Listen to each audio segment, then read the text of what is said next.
Welcome to this week's edition of the Casual Shooters Podcast, your premier podcast for the casual shooter. This week, I have a very unique guest. He was recommended by someone I've interviewed before, Kyle Stevens. This guy, not only is he a sponsored competition shooter and won C class at Production Nationals just a few weeks back, but he's also a pro MMA fighter. With that, let's welcome in J.R. Crosby to the show. How you doing, J.R.? Doing good. How about yourself? Good. Good. This is exciting. We got all kinds of good stuff to talk about. Shooting, fighting, all kinds of good stuff. Yeah. What else is there, right? Nothing. Really nothing. That's Throwing it. food. I'm covered. I'm good. I just made a huge pot of stew. All right. So how I normally do this, JR, is we start with I'll start with some questions, kind of icebreaker things, get to know you, and then we'll get into the meat of the subject. All right. All right. So here we go. Question number one: your favorite movie? Ooh, favorite movie. That's a good one. Uh, I like anything action, anything comedy. So if I had to break it up, I'll pick two. I love the new John Wick series. That's been my Okay. go-to. Obviously, I started on Three Guns, so those are I'm a big go-to for those. But if I had to pick one, I'd go old school, and I'd go Happy Gilmore. Love some old. I love some old. That Just some old Adam Sandler comedy. The You know, Price is Wrong, Bob. Frost is wrong, Bob. Love that. Love that Oh, movie. All that those is movies, classic. that whole era from him. So yeah, I can watch that movie on repeat and be completely fine. Yeah, that's a good one of his. All right, we found not a whole lot of people read these days, but if you do, what is your favorite book? So I spend so much time in class, like I'm doing my doctorate right now. So I spend so much time reading for school that I don't read nearly as much as I used to. But I love books. When I was growing up, I was a Hardy Boys series fan, so I've read those probably like the whole series a couple times. So as a kid growing up, it'd definitely be that. Um, but as an adult, it'd definitely be a tie between Lone Survivor and American Sniper. I think Chris Kyle and Marx's books um, were just fantastic. So I think just how they wrote them, the story they did, and guys that weren't even authors before, I think they did a fantastic job on those with their editors. So it'd be a tie between those two for sure. Interesting. Okay. Definitely completely opposite again from the Hardy Boys series. So Yeah. Yep. I actually read a bunch of those and the Nancy Drew stuff when I was growing up as well. Yeah, I read those too. I enjoyed them. I just remember, I don't know what when I started reading those, but I was probably, like late elementary school, and I read the whole series, and then I probably read them again throughout middle school, and did like if I had a choice to like pick book reports and stuff on, that was definitely my go-to if I had the choice growing up. So yeah, I love those books. I always thought those would be like a Yeah. cool series that they could make it. They've remade everything, so I'm like, I think that would be a Yeah. cool remake of a series or a show or something. Yeah. And the thing is they're very well written for kids of that late elementary, like fourth Hmm. grade up through 10th grade, where it's easy to digest and really follow the story. That's where I started picking up on my speed of reading because the stories were good, so they'd keep bringing you along and bringing you along. And Oh yeah, they weren't overly complicated, but they were still like no, used like critical thinking skills and everything really else. painted a Yep. picture so I could always visualize what everything looked like as I was reading. Yeah, I love that whole series. So Do you ever read any of the Mac Bolan, The Executioner? yeah, it's been a while. I was probably a freshman in college the last time I read that. So it's been almost 10 years ago now, or 10 years now. So, but that was a good series. It had been high school for me, and I'm probably at least 20 years older than you. Hmm. And it was probably 2 years ago.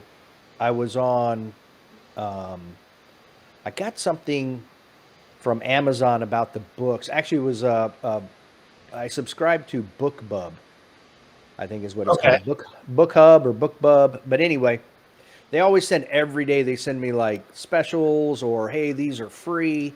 And sure enough, the first 3 books in the Mac Bolan series were free downloads. So I went in there, downloaded them, read all 3 of them. So it was awesome. I do more on audio now, just because I'm always I'm on the road a lot and traveling and stuff. So I love Jack Carr's any of his series. Like I think he's fantastic. His books are just they're so well written, and that guy does such a great job. And he brings like realistic shooting and stuff into it too. So if you're a shooter, that makes it awesome. So Jack Carr's are really cool, and then the Monster Hunter series is my other go-to on audiobook that I listen to. That's pretty. It's a good series. So I had some That friends. sounds like a that sounds like a serial killer type of a hunter type of a thing. No, they're it's a unique series. It's pretty much based on there's monsters in the world. Like it could be vampires, it could be like werewolves. There's all these different types of like fantasy type Okay. monsters, and this is like a special secret society that goes out and has to hunt them down and all this different. But there are like several books in the series. I just started one of the first ones the other day and gave it a try because I'm not usually too big into the fantasy stuff, but or that style. But this was really it got me in. So next road trip I'll be coming on in a few days. I'll be throwing that on and finishing it and seeing how it does. So All right. Yeah, you have quite the varied taste in books. yeah, yeah. I like to mix it up. You get on the same thing all the time. It gets a little mundane. So I It like to mix it it up. So. does. Absolutely. Now, I don't know if you're into superheroes. The third question we would normally ask is if you have a favorite superhero, what is it? If not, then what would be like a favorite historical figure?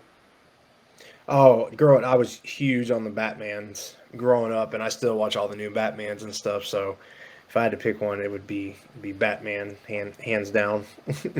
Now, why Batman?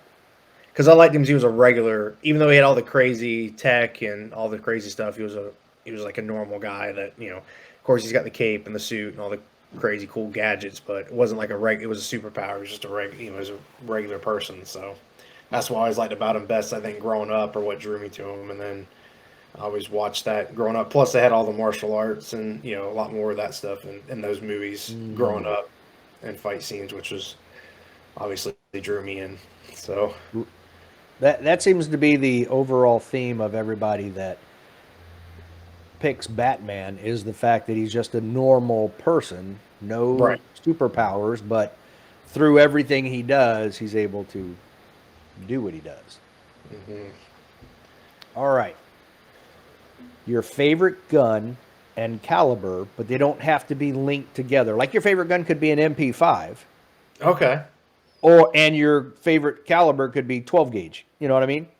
Right. Okay. Oh, that one's tough. 'Cause so I'm as inverse or as versatile in my guns as I am in books. Probably worse. Like Oh, there's been multiple occasions where I've left like a gun store with some kind of new high end, type rifle. Like it could be like a collectible type one, like a Scar or like a Galil Ace, and then also walk down the counter and end up buying like a Ruger single six or something, or Ruger Vaquero, like something completely in left field that are completely separate of each other.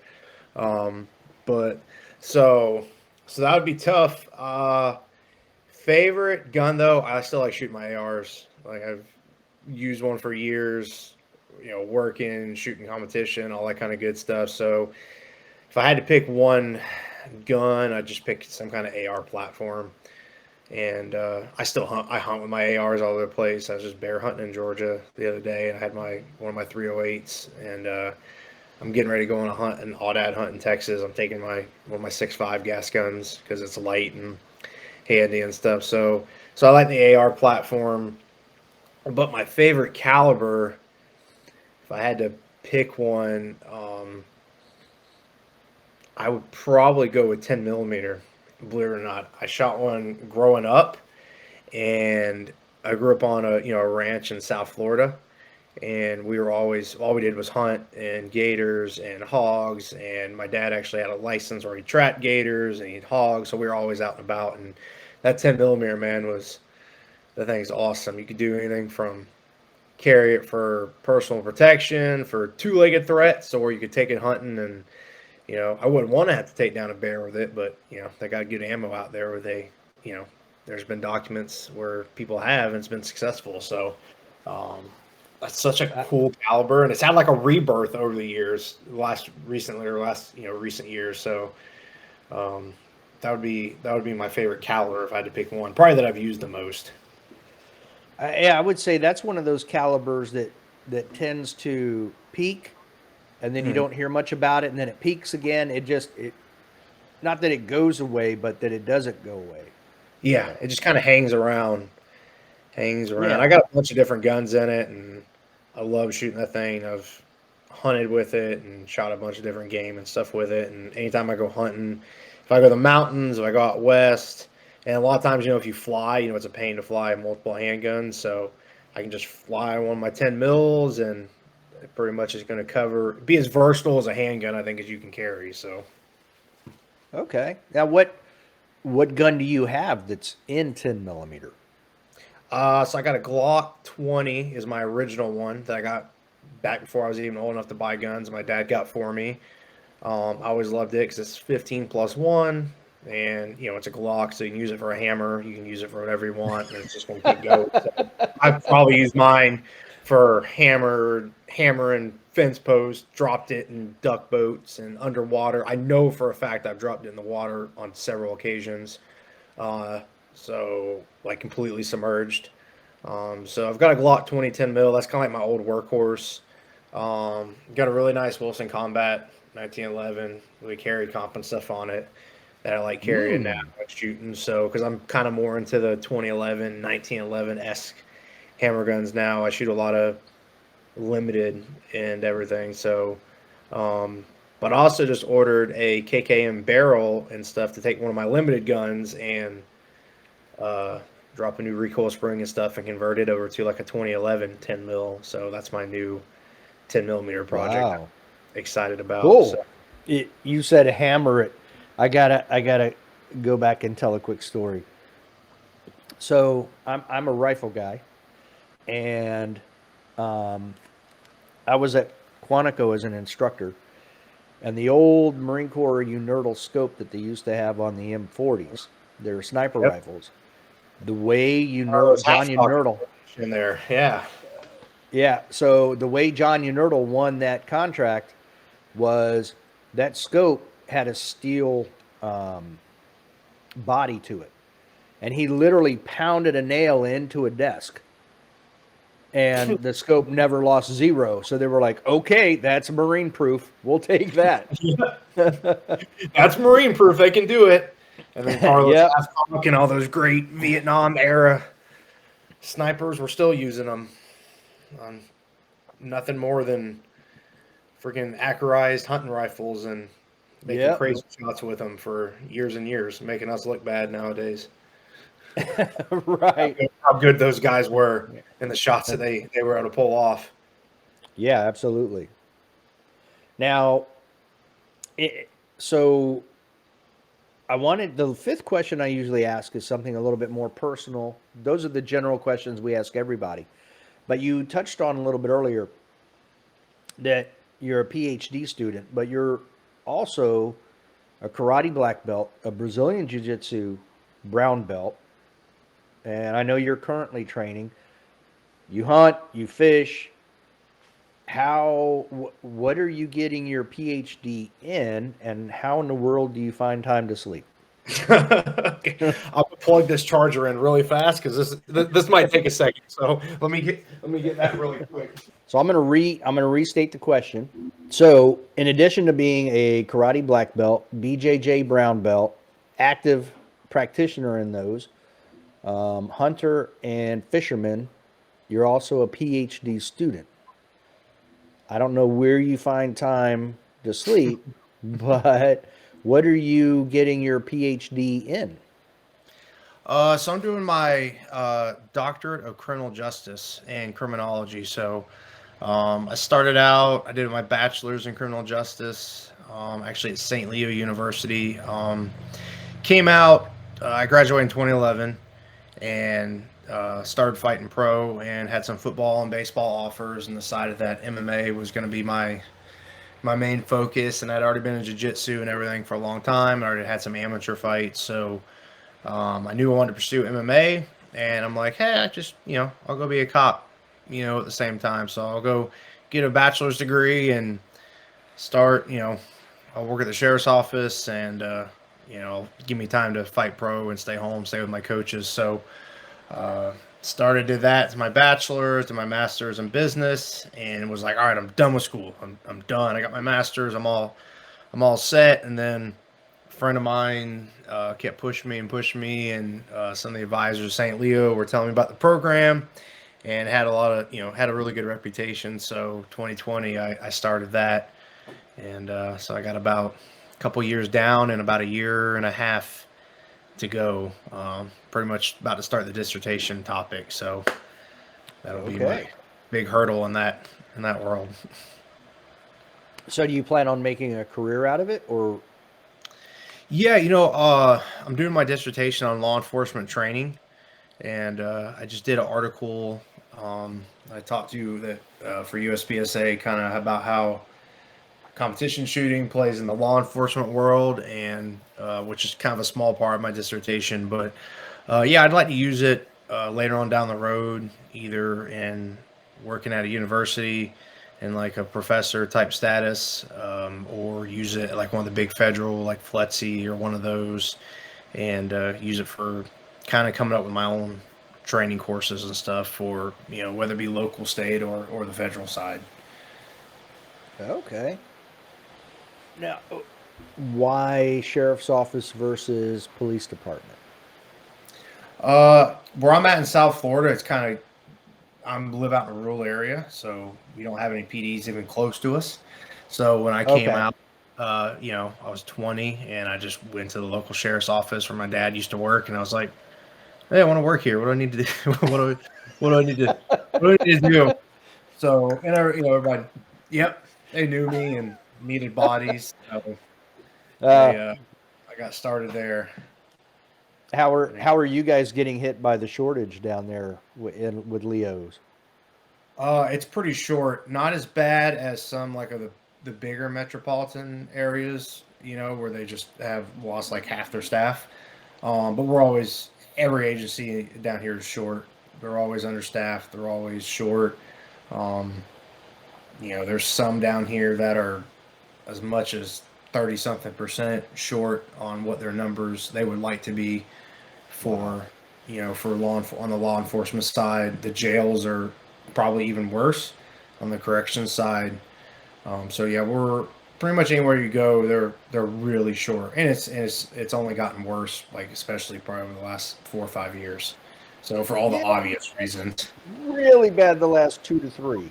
Yep, really bad, really bad. But it's been on for probably 4 or 5. It's been getting just going downhill. So a lot of agencies down here now are starting to try to increase pay. They're doing some different programs. Everything from daycare programs to BJJ programs to a bunch of stuff that should have been probably incorporated years ago. But unfortunately, they're trying to play catch up. So, and now they're really behind the 8 ball. So they gotta start working on that stuff. And my sister just got promoted to major at the local sheriff's office here where I'm at. Oh wow, awesome. Okay, she's way up there. She's right below the. Yeah. She's literally right below the sheriff. It's the sheriff and then the 2 majors and everybody else. Oh, wow. Okay. So she's right there. Yeah. She's still my little sister, though. She knows that. Yeah, of course. Yeah, that'll never change. No, of course not. Mm-hmm. So when did you first shoot a gun? I was probably 4. We grew up in the middle of a big cattle ranch, and hunting and fishing and all that was just part of our life. So guns were just tools to us back then. My dad was a deputy and worked on the ranch, so guns were just a part of our life from as long as I can remember. I think I got my first one for Christmas when I was 4. So it's it's been around them just my entire life. And you didn't even shoot your eye out, so that's good. No. Didn't even shoot my eye out or anybody else or Right. Now, nothing. so did you grow up in South Florida? Yeah, I grew up in South Florida, kind of like the Manatee County, Sarasota County areas. I grew up right on the line of Manatee and Sarasota County, which is about 45 minutes ish south of Tampa. I'm always seeing stuff about the invasive snakes down there. Have you seen a huge uptake where you're at? No, we're a little farther north than that. They're huge in the Glades in Miami. I mean, they're huge there. They have like the competitions where they go out and hunt them and do all that kind of craziness. I know some guys have went down there and done that. All my time, I've seen one on the range. We had one big Burmese python that was, which one of someone let that go. I doubt it came all the way up here from down south. But I think that might have just been someone else's pet. They just happened to let go out here. But it was in our cows and slithering through probably a good 9 foot. So it was a big snake. Be a good time to break out the old 10 Mike. Yeah, exactly. Yeah, the 10 Mike have a lot of work on snakes out here, especially we have big rattlesnakes. You know, we got our big eastern diamondbacks, and we have a ton of pygmy rattlesnakes, and of course some moccasins as well. So, yeah, those are the ones I don't like. Those moccasins. I'm not a fan of any of them. Yeah, I mean, I'd rather not have any close encounters, but I feel like Especially moccasins. Exactly, they're a little bit more aggressive. Mm-hmm. Yeah, they're bad. They're bad news. So, duck hunting, especially down here in the swamps, you gotta keep an eye out. Yeah, between the moccasins and the gators, yeah. Yeah, I'd much rather deal with the gators. Okay. It's a little easier to see coming. Yeah. They're not laying coiled up in your duck blind when you're trying to slip in before daylight to put your decoys in. Holy cow. Yeah, that's not a good feeling. That'll make you have to change your britches real quick. Yeah, I blew a hole in one of our duck blinds one time because of that. My dad wasn't proud of me. But, at least you didn't put a hole in the if it's on a boat, you know what I mean? Yeah, it wasn't a boat. That was good. I was walking in my duck blind and we had just built, and I'm like, I ain't shooing him out. I'm like, oh wow. So how do you go from shooting a gun at 4 to shooting? You said you got your start in 3-gun to then USPSA. so when I started USPSA, maybe 2 years ago, something like that. And I did I hadn't shot a lot of majors. I just kind of started shooting our local club match with Kyle and some of the other guys. I just had some buddies that talked about it, and I went and shot some local 3-guns and really enjoyed it. And I always loved shooting, like, outside, just even hunting and that kind of stuff. I always had my own range at the ranch where I grew up. I'd go out there all the time and just shoot for fun. So it was always a huge hobby, and I'm like, man, I want to do this more. And then I went into the competition, had 3-gun. I'm like, this is awesome. But 3-gun's hard to travel for, hard to find time. I found like this little local USPSA club down the road from me, and I'm like, this is awesome. I can go shoot once a week. We have a little mini match every Monday night, and then just started shooting those more. And they're like, hey, you should try this competition, and I just started now getting a lot more into it. Of course, with time, I mean, if I'm not getting ready for a fight, I got a lot more time on my hands. So, and I do a lot of traveling and training on the MMA side. So I started just kind of linking that my hunting travels to around USPSA matches too. So it's been just a lot of fun. I really enjoy it and plan on doing a lot more of it in the future. Now, I feel like between full-time work, being a student, sorry, my Great Dane's here. I like it. putting his nose up here. So between full-time work, training jiu-jitsu stuff, trying to get ready, trying to do stuff with fights and everything else, how much time do you have to dedicate to shooting?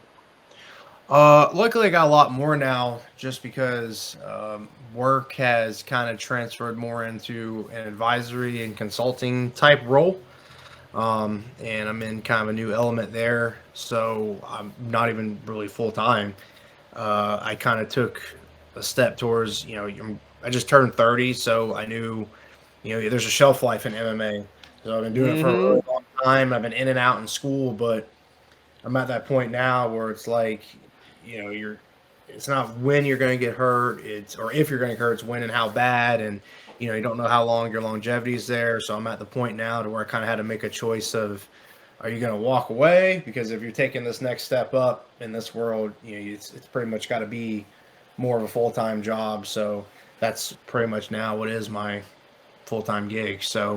Um, so that gave me a lot more time for shooting, which is awesome. So that's why in the last year or so, I've actually got to go and shoot a lot more USPSA and do all that kind of good stuff there, because I can do my homework from the laptop anywhere I go, from hotel rooms, from traveling. And, MMA is, I usually have a lift in the morning or some type of cardio session. And, you sprinkle some boxing practice in there, some gi, jiu-jitsu stuff in there.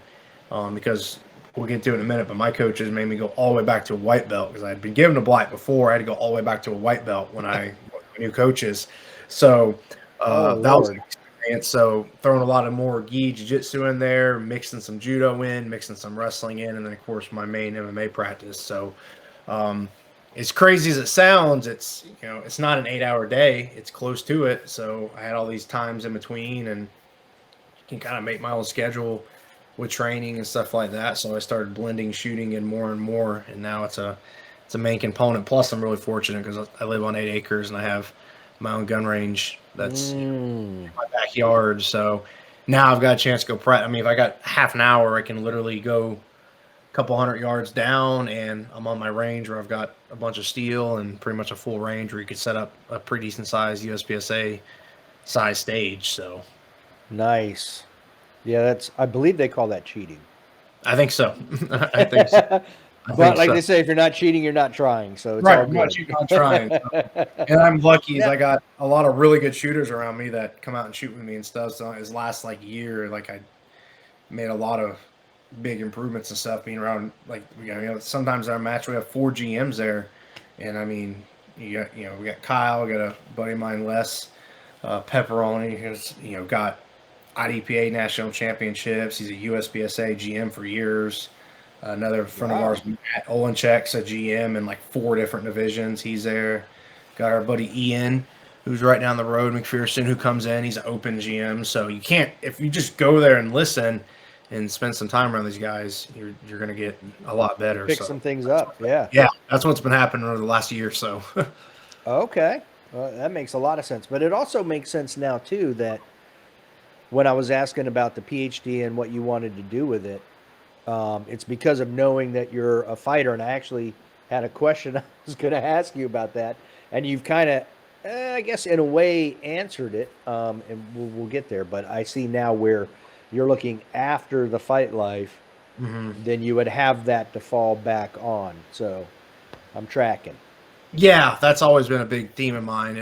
I've seen a lot of my buddies who are really, really good that were making a lot of money really young, but not money you can live off the rest of your life. So a lot of guys that get their MCL tour, their ACL tour, or something even worse, or a neck injury, and then they're done. Or at least done for a long time, or they come back and they're never the same. Um, Right. it's a brutal sport. Just the training. You get hurt in training so often. I just sprained my neck again. This is like the third time in the last probably a year that I've sprained my neck, so I've really been watching it and other issues, because the only way to get in shape to fight is you got to fight.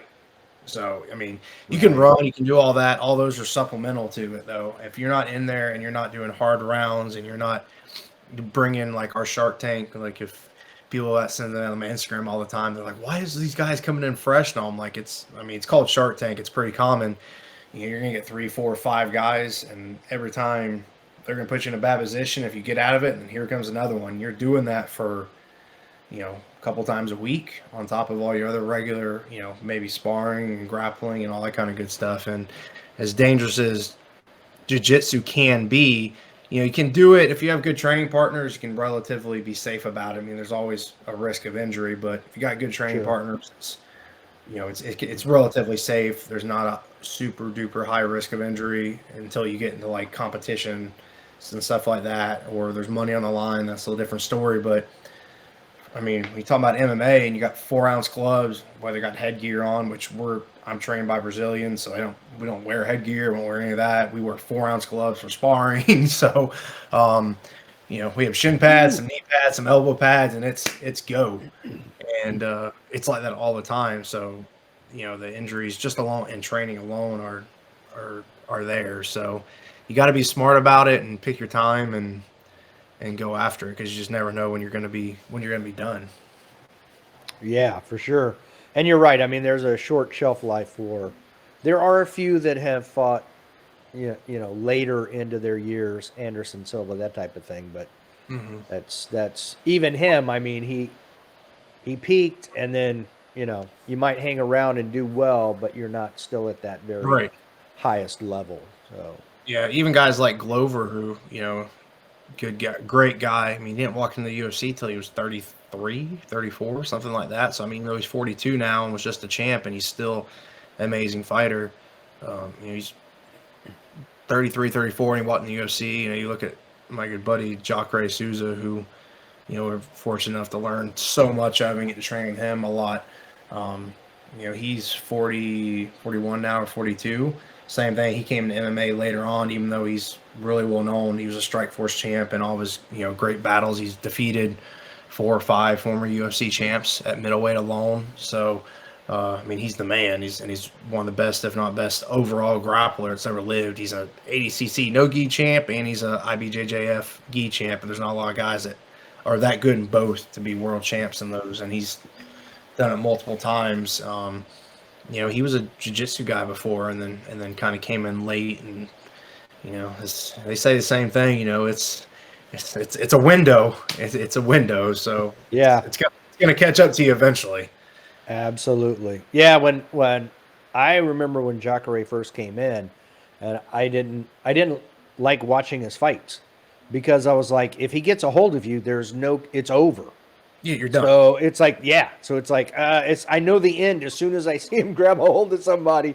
I'm like, it's over. And sure enough, every time he grab a hold of somebody, it's like, holy cow, this is ridiculous. And that's where the nickname came from.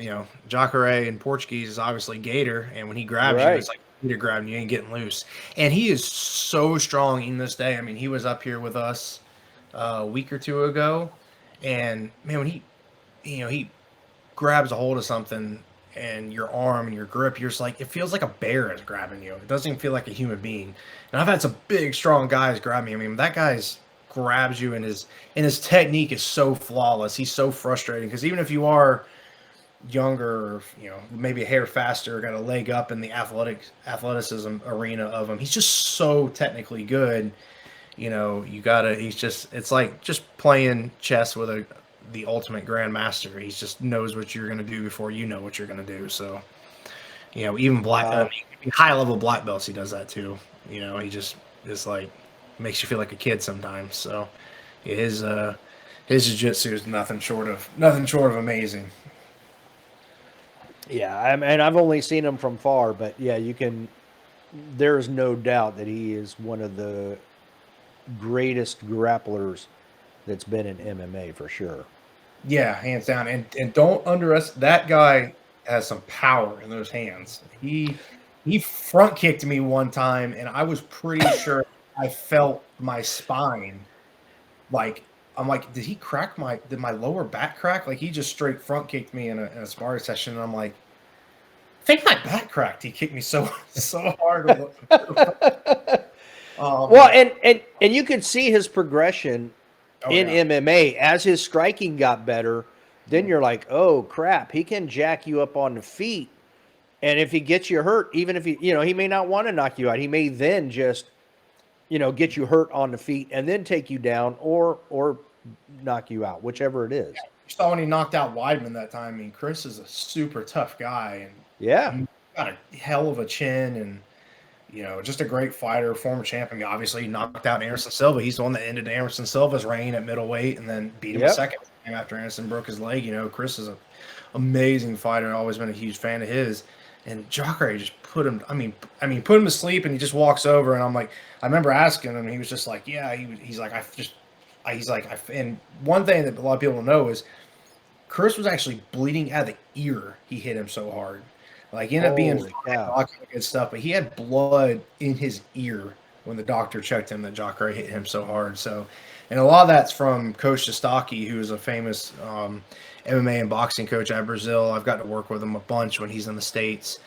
He's one of Jacare's main coaches and head coaches, and he was a boxer actually before and helped coach the Olympic team and stuff like that over there. So he's been Jacare's hands coach for years, and you can see if you look back to the old jungle fight days in Brazil, when he actually fought my coach's coach, Macaco, back in Brazil. You can see him. He doesn't even look like the same fighter. If you fast forward to like when he's in the UFC fighting Brunson or any of those guys, it doesn't even look like the same fighter. Interesting. Was that shoot a box or? Yep, shoot a box. Was Yep, that- yep. Okay. Yep, Jacare, yep, yeah. The shoot a box is Macaco. That's my coach, Kaká Lima. Okay. He was one of Charles the Bronx's and all those boys' original MMA coach back in the day. He was actually Macaco's first black belt ever, and he's my coach. He's my head coach now and my jiu-jitsu coach.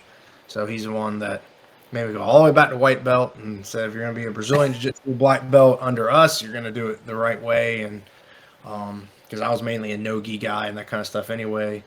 So I went back. I had one of my buddies here that's also a jiu-jitsu guy, really, really good practitioner, Clay, that got me into wearing a gi, and I went all the way back down to white belt, and I've progressed all the way up through now back under Kaká for brown, and getting my black here soon. We just got to figure out the ceremony if we're going to do it. I really thought it would be cool to do it back in Brazil, in the old shooter box area. I would really like to do that, so we just got to figure some logistics on that. It's obviously a huge deal, so we're taking our time with that. But I've been following those guys for years, so to get to actually be a part of that team and train with those guys and be around all of them was like it's still surreal some days. Like when coach picks up me, like after Charles won the belt, and we're sitting in my living room, he just FaceTimes Charles and telling the Bronx, congratulations and blah blah blah, and he's giving me a thumbs up and like, oh yeah, I saw your knockout the other day. Good job on your last fight. And it's like, this is awesome. So Right. these guys are legends. That's surreal. Yeah, it's surreal. So yeah, I've been super fortunate to have some unreal coaches and training partners. So Wow. Okay. Well, we'll come back to that some more because I can talk that all night long. oh, yeah.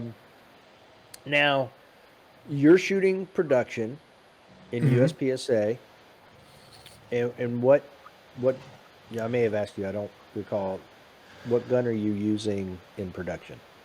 Now I was shooting my old duty gun. That's how I got into shooting 226, and I'm a big 226 fan. But now that I started, I used to just use USPSA as a way to like just practice. But now I enjoy it so much, and I think it is hands down the best handgun like action shooters in the world are in USPSA.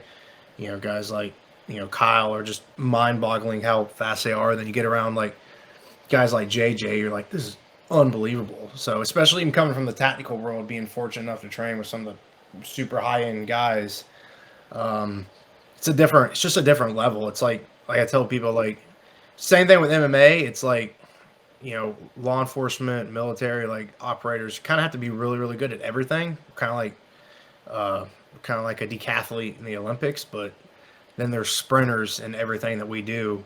And, as far as handgun shooting goes, the high-end USPSA guys would be like the caliber of your Olympic, sprinters. I might be a decathlete in the Olympics, but if I go against an Olympic sprinter, I'm going to get smoked. So you want to get better. If you want to get better at that aspect, you better go learn from those guys. So that's kind of what USPSA is for me, being all those guys. So now I've switched it up. I've kind of more geared towards USPSA. So I'm running a CZ Shadow too now. One of their orange models. So Okay. So I assume that's what you shot at nationals then. it is. Was Yeah. it? Okay. So you've been shooting for 2 years. At what, I guess you said you got into it serious about a year and a half ago, got serious about it. What Yeah, are your, that last year, yeah. was that your first nationals? That was my second. I made a mistake of bringing my TRP to one of the single stack nationals, and it was before they changed the weight, and it was overweight, so I got bumped to open. Open? So Yeah. but yeah, that was that's gonna be my second nationals. So it was the only thing I was classified in. I also shot. Oh, I'm sorry, that was my third. I shot limited the weekend before, as Oh, well. okay. So I love shooting my limited guns, and that's kind of my favorite to shoot. I just went and shot limited the weekend before, came back up and shot production. So technically it was my third, but that whole week kind of blends together. So there's a lot Right. of shit. Now, so what did you shoot at limited then? I shot an Axiom Custom 2011 and 40. So I shoot major. Oh, Um, okay. I was shooting with Kyle and stuff and shooting the Axioms for art. Our gun guy, he started Axiom Customs, and now he's kind of gotten out of it. He's got a lot of other lucrative job offers in kind of the job shop world. So he's kind of taken a step away from the limited guns and the guns in general, but he builds some really, really awesome open and limited guns on 2011 frames. So Are they the ones that sponsor you? I was shooting with them before but now I'm going to be shooting with our barbecue guy, Bobby there, that's doing that. And Really? with him, yeah, because he's going to be into it more. He's going to be USPSA's kind of official go-to guy for all the nationals and big matches. So he was nice enough to get sponsor spots through him, and Hunter's Gold, of course. Everybody knows and loves Brian. And Ryan. Yep. some of my MMA companies that I've had for a while kind of are looking to branch into the shooting, and so Ooh. kind of combining both right now. And then I kind of plan on doing the same thing on the shooting side, is being like, hey, we got a lot of cross appeal between these two worlds. So doing the same thing on the shooting side as well. Oh, that's pretty cool. So Now, we'll see how that works out.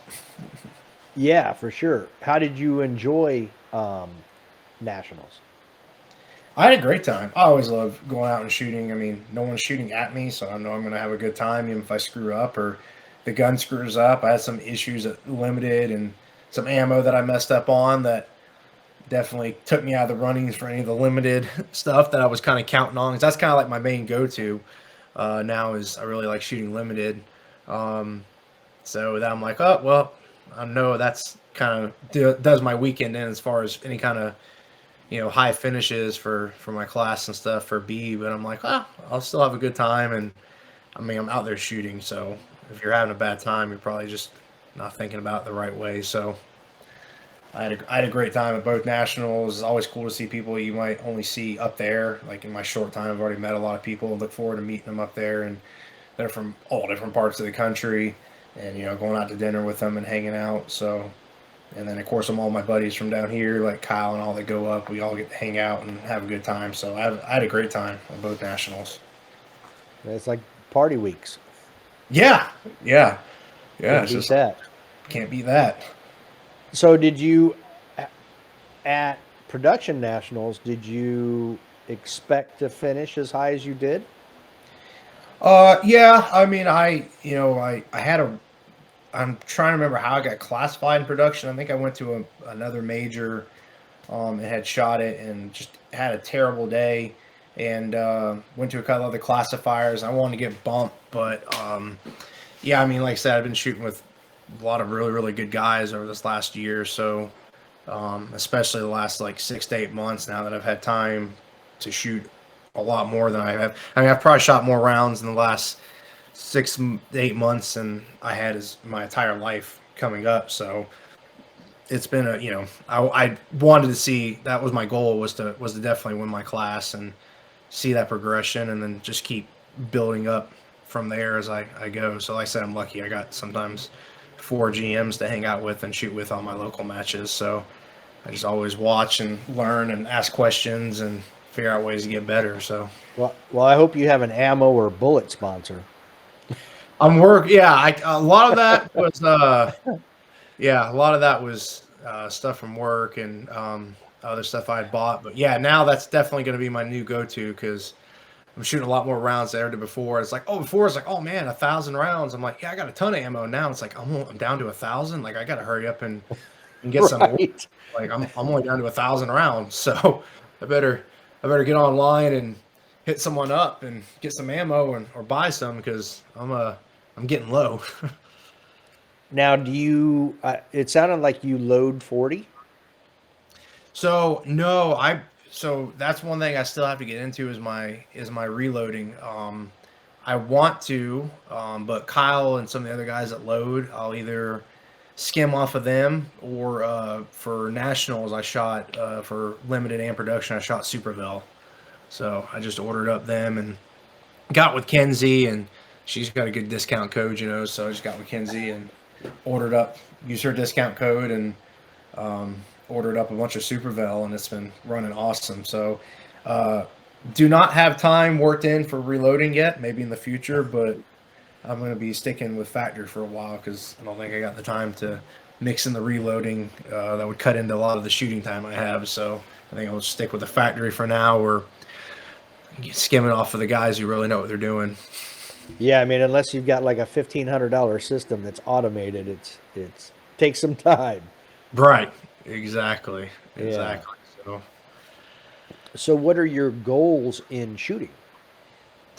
I cool thing about shooting is obviously MMA I can always do for the rest of my life, but I'm not going to be competing the rest of my life. I mean, maybe in jiu-jitsu, but I can always at least teach. But there's something different about actually going to competing and trying to compete, not just be an instructor. So I'll always be in a gi, I'll always be grappling, I'll always be doing that. At least I plan to. But shooting, you can do the rest of your life in competitions. So I just want to every year bump up a new class and just keep getting, winning in my class. And once I get to that class, take the next step up in the next class and work my way all the way up through to GM and just keep going from there. So So, are you trying to win a national championship? Maybe go to World Shoot? What? yeah, all that. I mean, everything on the above. Okay. I got, like January, I'm shooting the IPSC. There, it's not the Pan American Games. There's a Pan American competition going on, and it's in Florida. It's in Volusia County, I think, is the ranch it's at. So I'm going to that IDPA State and then USPSA Florida State all within the same week. So that'll be a busy. Oh, goodness. Yeah, they're all. The USPSA is like the 27th in Florida State, and IDPA State's like the 20th, and then the IPSC is the 26th, 27th, but they have a pre-match we can shoot on like the 24th and 25th. So I'm shooting pretty much that entire week. So, and that'll be my first IPSC competition I've ever done. So that should be a good time. And then I got a couple of other IDPA ones scheduled too to try that out and see how that goes with the different rule sets and a lot of stuff to learn there too. So, but I just enjoy shooting, so I'll go to any competition and give me a bowling pin competition. I don't care, one of the old school ones, I'd go and have fun. So, but yeah, definitely a goal is just to bump up in the class and then that year focus on it and compete for a national championship in that class. And then, if you get it, great. If not, hopefully you shoot good enough throughout that year to get bumped up to the next level and just keep working up to GM from there, slowly and surely. Yeah, shooting is shooting, and it's all fun. So I totally get that, regardless of discipline. You're going to need a lot of ammo that week, though. Yeah, I'm going to need a lot of ammo that week. We need a lot of ammo for that week and the rest of the year long. So. Now, have you chatted up any of the other Leos who are into shooting? Cody Axon, Matt Nash, any of those guys? I've got to meet a decent amount of them. until recently, like, with me being a narcotics guy mainly, I didn't really stand out as I didn't look like a Leo, so I don't think a lot of people were coming up and being like, "Oh, you law enforcement?" I had hair down my back and Right. weird, so I didn't really scream, "Hey, I'm a cop. Let's chat," because we can usually pick each other out in a crowd half the time, anyway. So, but yeah, I've got to meet a couple of the guys at nationals and so on. It's awesome to see them out doing that. And the article I just wrote was about how USPSA can benefit um, law enforcement and how I wish it was a bigger part and kind of how the two worlds can combine and kind of help each other out. So I would love to see more law enforcement and stuff get into it. Yeah, I think military and law enforcement both would benefit greatly from. And it's funny because I spent 9.5 years in the Marine Corps, and everything when I was in, like I was on the Marine Corps rifle team in '90.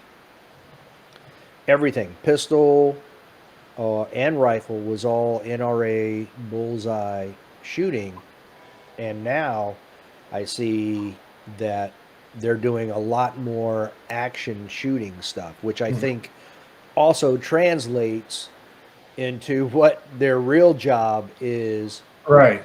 much more than bullseye shooting. Yeah.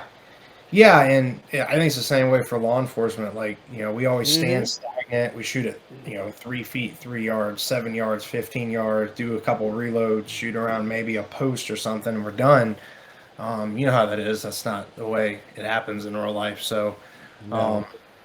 USPSA is super underrated, I think, as far as like the stress inoculation you get. You're shooting in front of your buddies or whoever, or people you don't know, which is always stressful. I mean, it's not the same way of the stress you get if bullets are coming the wrong way, but it's still stress inoculation. It puts you under that. It puts you on a clock.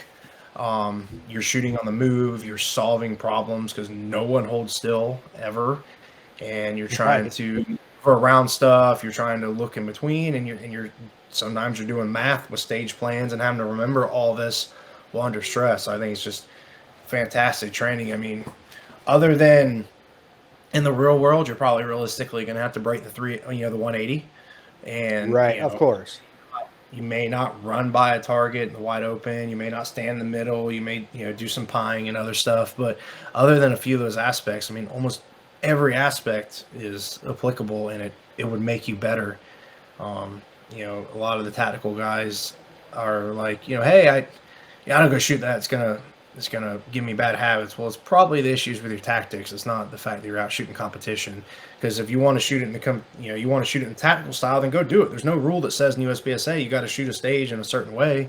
So if you want to go lean around, you want to shoot them as you see them. You want to shoot them close to far, or whatever your thinks will benefit your tactics. Then go do it. I just think it's a lot of times, it's a timing issue, it's a money issue, and uh, there's a lot of other issues go into it. But the fact that they think it'll not help their tactics is not true at all. And in my opinion, and most of the instructors and the guys I've really got a good relationship with, like Dave Benton, who was Boone from Benghazi. He's one of the Benghazi Mm. CIA GRS heroes, along with Tonto and those guys. He was one of the guys that, one of those heroes from that day.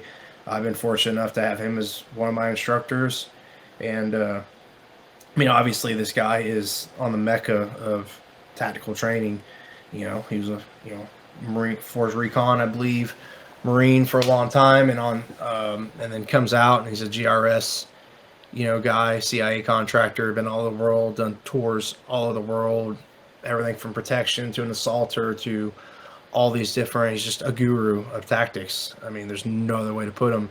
And he talks about the benefits that competition give you and how good competition shooters are and he's asking questions about it, and he's went out himself and shot some competition I know as well too, just to hone his skills and learn. So that right there, that's obviously someone who knows way about the tactical world than I am.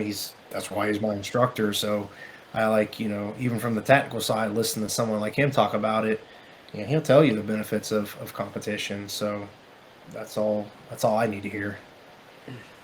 How much do those types of people, or how much will they influence your dissertation? A lot. that's kind of what my dissertation is on. There's some really, really great guys that I've worked with them before that are, if your family calls 911, that's who you want to show up.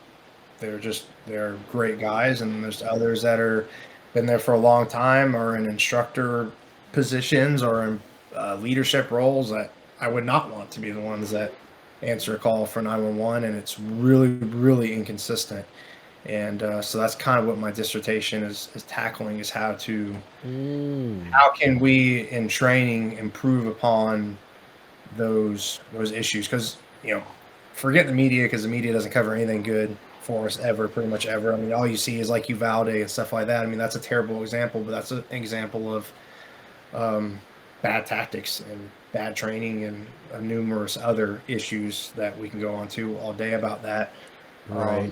You don't see we just had a shooting here the other day on a guy where a friend of mine was involved and got in between a guy with a knife and domestic and got cut, but was able to stop the threat and have really good tactics and save people. Of course, that's probably made a quick blurb on the local news, and that's all you'll ever hear about it. So there's way more good than there is bad, but there's enough bad and inconsistencies and lack of training out there that it needs to be addressed big time across the nation, on the state and local side especially. So Yeah, I almost feel, like I said, I mean, my sister is in law enforcement. I'm a firefighter paramedic, but you I chose don't a do smart. Leo.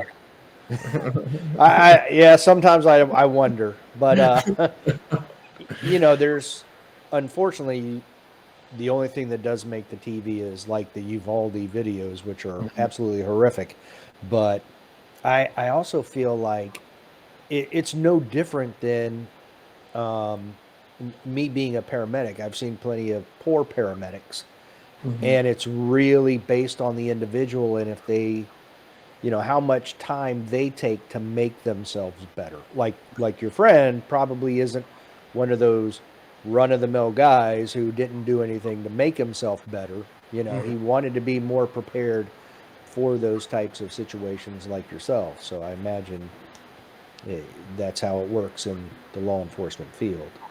Yeah, and for me, just with my background and shooting more, and of course my background in BJJ and MMA, and I've got my own personal experience I put in where I know that my training saved my butt on more than one occasion, and I probably would not be here if I didn't have them. Especially, there have been multiple occasions on the jiu-jitsu side and also on the firearms side, and luckily I just had that training to be able to handle those scenarios. But when you see guys go down, you wonder, like, was it just bad luck, or were they never afforded the training that could have saved them that? So there's enough of it that we need, and it's probably, honestly, it's huge in the shooting.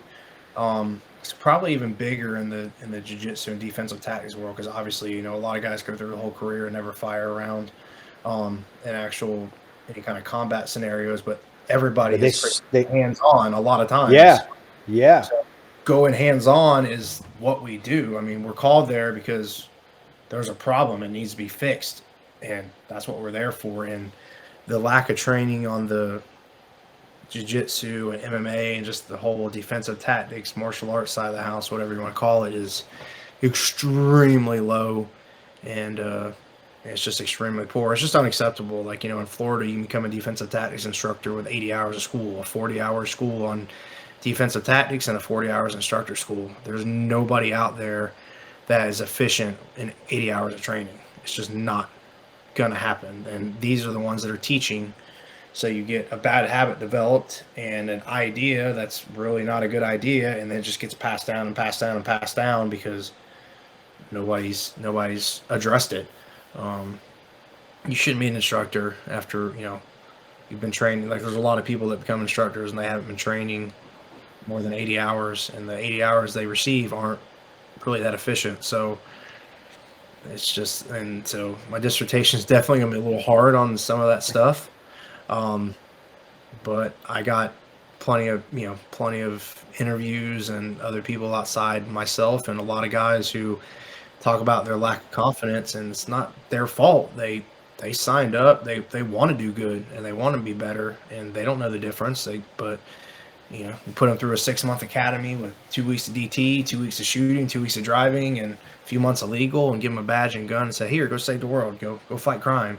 And now they're working 7 out of 14 days and 12-hour shifts with families. I mean, they want to get better, but having, you know, it's really the agencies and the organizations out there need to take more responsibility to making sure they are better. And the individuals do themselves. You know, I call them out all the time too. I'm like, we need to find a way. It's your job. It's your profession. It's what you do. You know, it could be the difference of you saving an innocent person's life or you coming home to your family. So that's something you need to address yourself. So there's a lot of guys on the law enforcement side that could do better, but there's even a bigger need for the organizations themselves to take it upon them to make it easier for those guys to have the access to the training that they really need. So, Right. It's literally the difference between being a volunteer and a professional, you know? yeah, I mean, you know, amateurs practice till they can get something right. Professionals practice till they can't get something wrong. Just because you got something done one time in a class and a controlled environment does not prepare you. Right. So it's just not real world. So And- some and I- agencies are great, but some not so good. Right. And I imagine your dissertation is not a pointed thing at individuals, it's culture, you know, the whole culture in general and how it needs to change and be more focused on certain areas. So, Yeah, I mean, it's you know, it's what we do, and it's not a popular subject internally. A lot of times to sit there and look and be like, you know, realize some people have been doing a job for 20 years, and there's been a lot of mistakes they've been repeating during that time. It's going to take a whole cultural change between new guys and leadership and people who've been there for a long time. Be like, yep, this is an issue we need to address. Here's how we're going to address it, and then make that part of the culture for future generations. Because, you know, hopefully that'll build. You know, we're always going to be dogged on. We're always going to get bad stuff from the media. We're always, you know, it's been like that for 100 years, and it'll continue. You know, you just got to shut that noise out and handle what you can do. Because if you're showing up for recognition, you're not showing up for the right reasons anyway. You need to find another profession. So, switching gears, getting into the MMA side of things. Do you have a favorite MMA fighter? ooh, yeah, I got a bunch.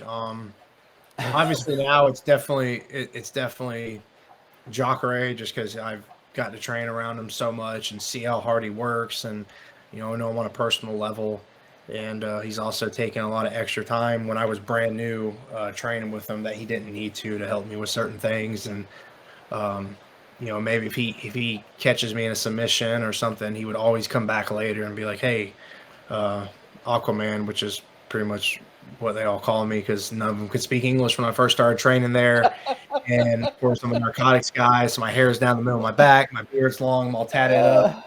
None of them could really speak English, so that's where the nickname the loco Aquaman came from.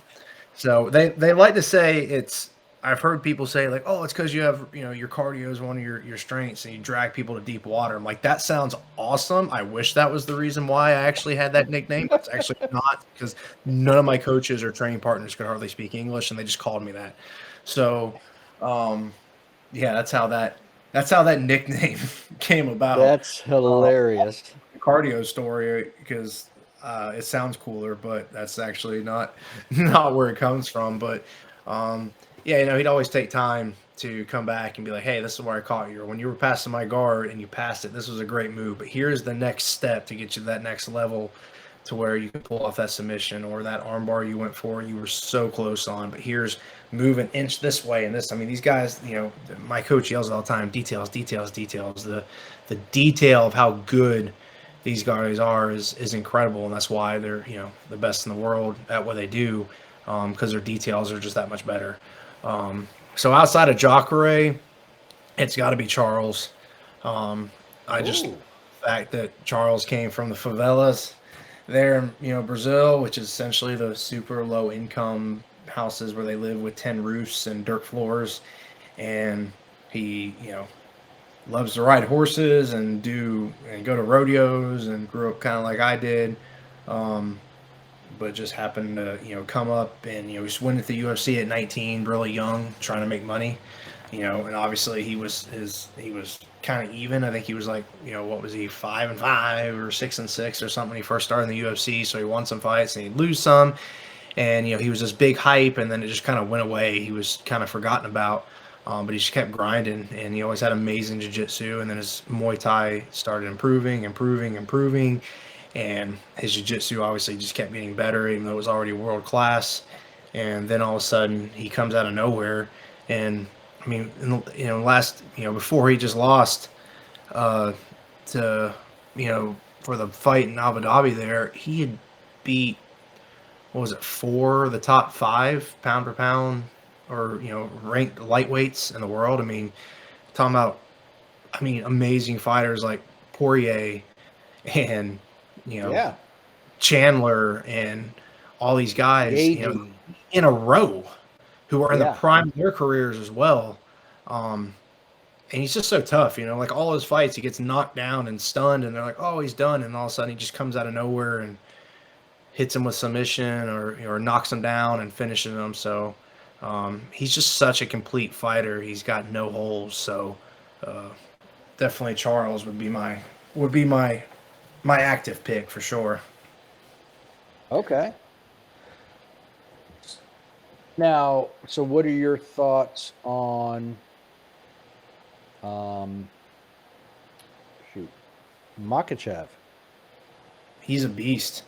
He's the real deal, man. I mean, all those guys, those Dagestan guys, man, are just incredible fighters. They're so strong. Their sambo and their judo and their boxing is just always on point.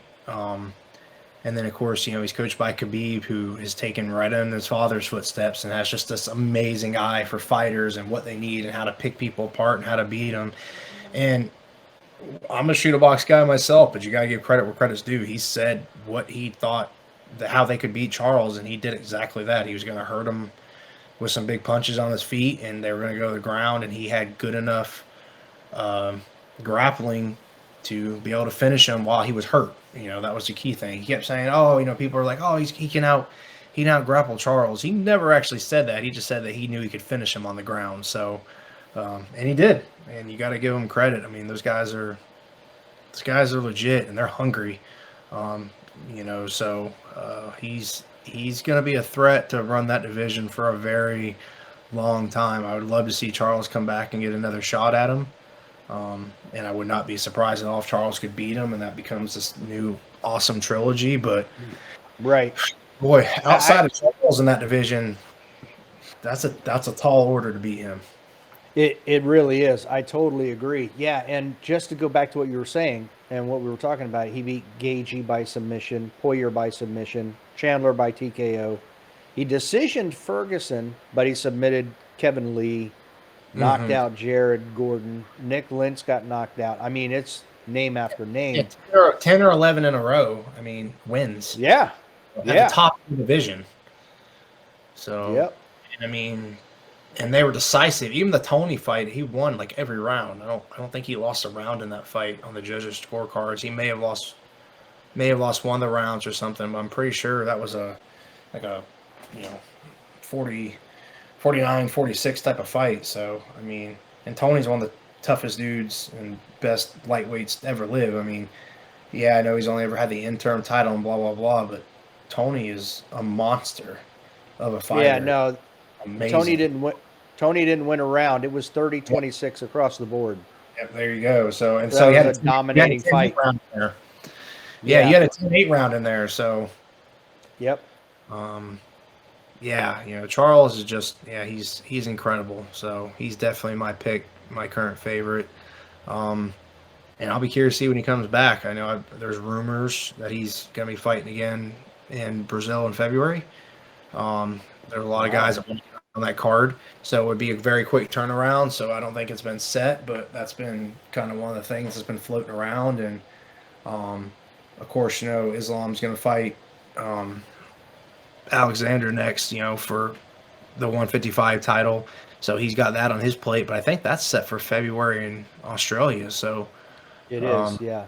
Could be next year that Charles, wins a fight, and if he wins his next fight, depending on who wins the 155 belt, I don't see any reason why Charles shouldn't get another shot right away to fight for the belt again. So Yeah, I don't see why not either. I mean, um, I was talking to somebody about this yesterday where, I think of all the other people other than Charles.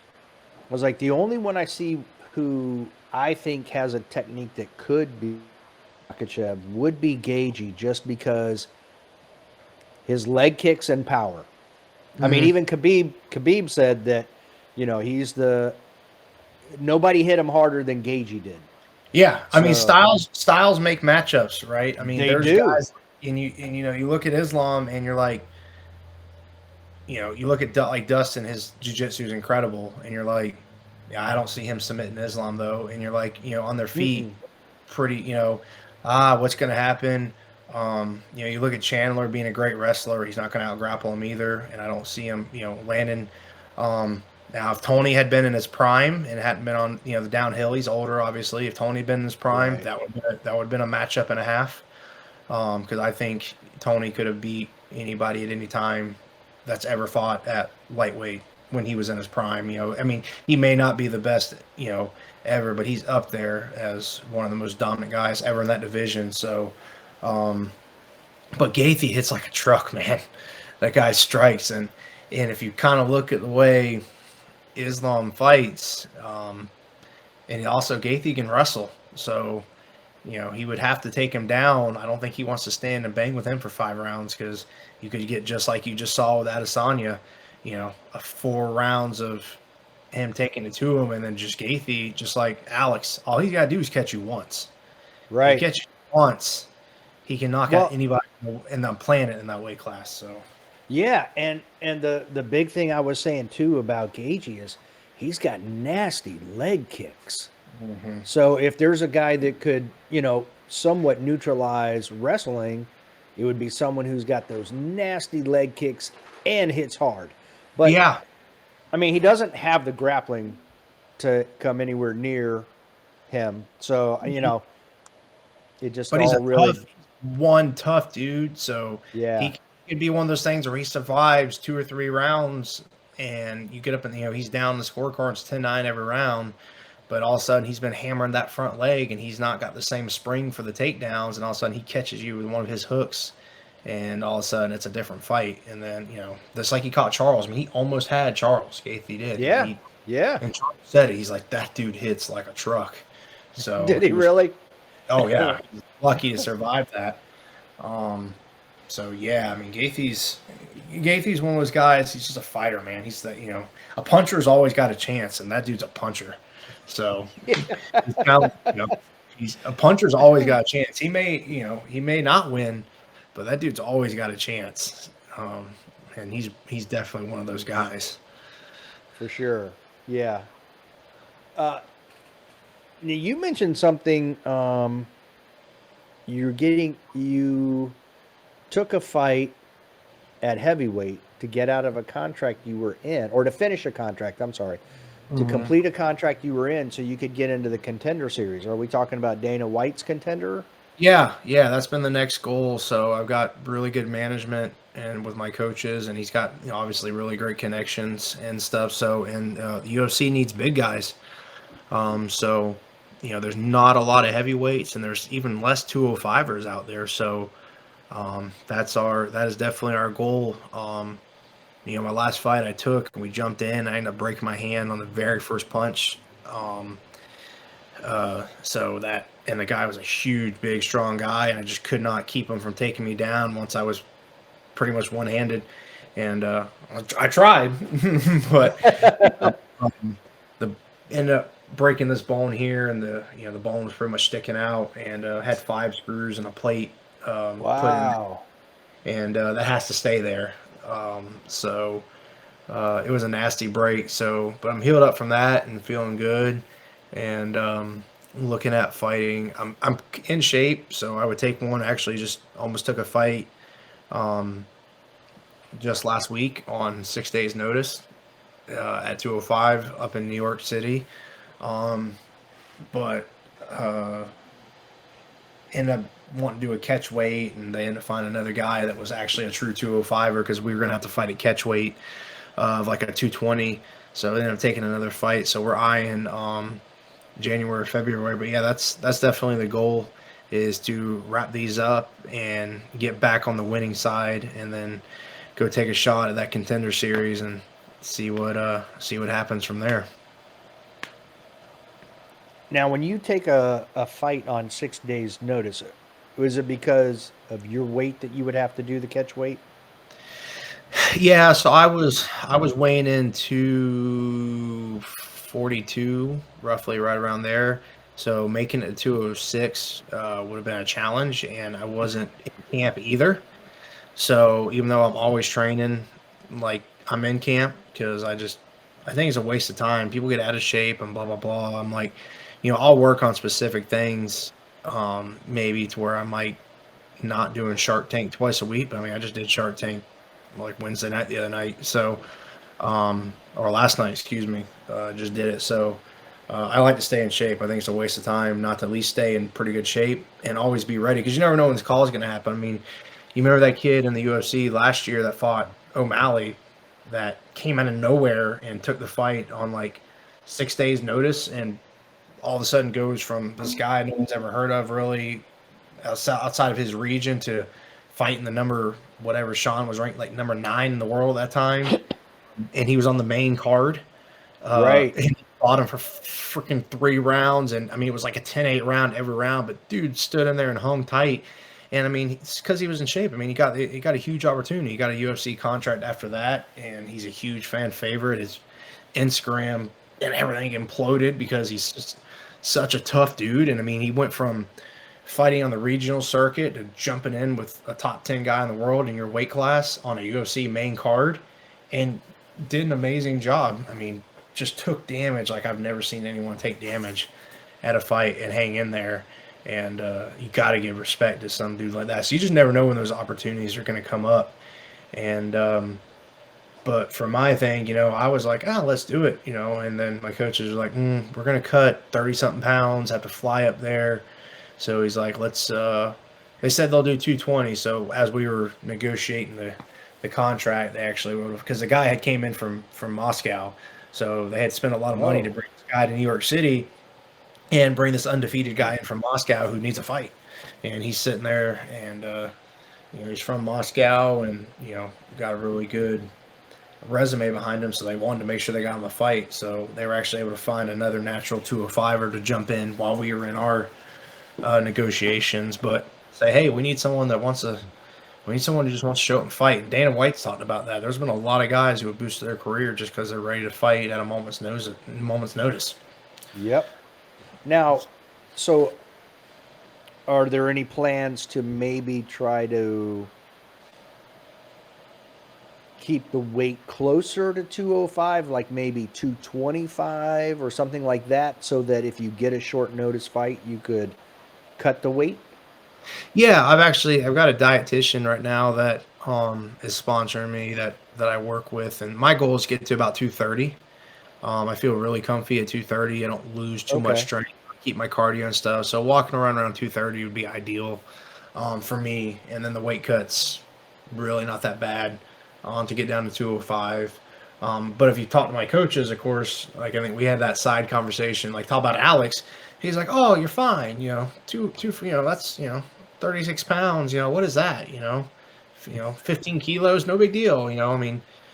Also talking about a guy who walks around 235 pounds and fights at 185. So, does these crazy cuts, and the Brazilians are known for that. I mean, Charles walks around at 185, 190.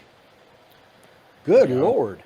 Yeah, I mean, and he's not out of shape. It's not that these guys are, I think Chandler, if I'm not mistaken, walks around at 180 plus.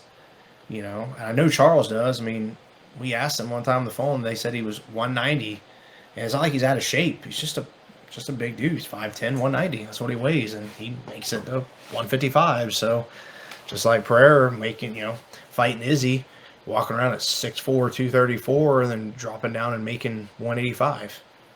Yeah, that's crazy. 50 pounds. Yeah, and then on fight night, he's in the 220s.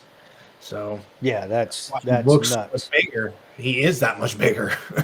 Yeah, he is a monster of a man to be fighting at middleweight. Yeah. Yeah, I And mean, at the same time, I've never seen anybody that first round, that first jab, when I saw him hit Izzy in the face, I'm like, nobody's ever touched Izzy like that ever in the UFC, in the nope, octagon. nope, I no was one like, ever has. oh, this is different. Yep, it is. He's just so big, and you can go back and I mean, seeing my size, you can go back and look at pictures of me hanging out with Jacare. We look pretty damn similar sized, and he's a middleweight. I gave I had messaged I think it was JJ actually Rikaza who commented on something like that's some big heavyweights, and I remember messaging him just between him and I was like, hey, you know what's funny, bro? I'm like, that's a middleweight and a light heavyweight. We was talking about me and Jacare. I'm like, I'm a light heavy, really. He's a middleweight, and the other guy in the picture, I can't remember who it was like a welter, but he walks around like 205. So I'm like, what's funny is none of us are heavyweights. I mean, realistically, and Jacare's a middleweight, and the other dude's a welter. So Wow. you get a message back. He's like, that's insane. So, and people just don't Yeah. understand how big guys are. I mean, I wrestled a couple of years, growing up. But I didn't try cutting a whole lot of weight because I was growing too much at the time. So, but I can't fathom that type of that amount of a weight cut. Yeah, I I don't like it for amateurs. I definitely don't like high school kids doing it. Like if I was in charge of athletic associations, you'd be weighing in right before you off wrestle, and that'd be about it.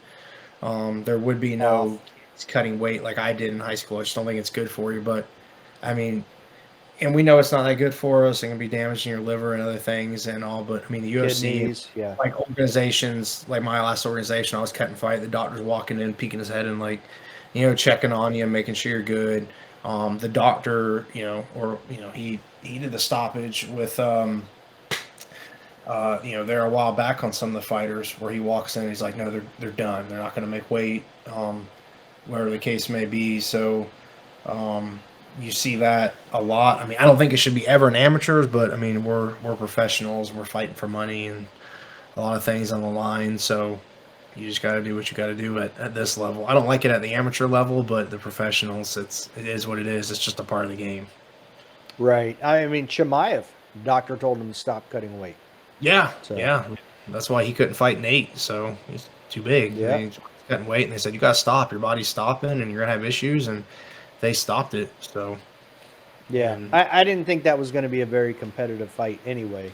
Uh, I loved the Tony and Nate fight way more. I wish that just would have been the go-to from the beginning. I think it would have sold a lot more pay-per-views and had a lot more points yep. because two of the legends of the sport that everybody respects. They're two great guys. Um, so I would have rather just seen that been the headline in a swan song fight, possibly for both of them.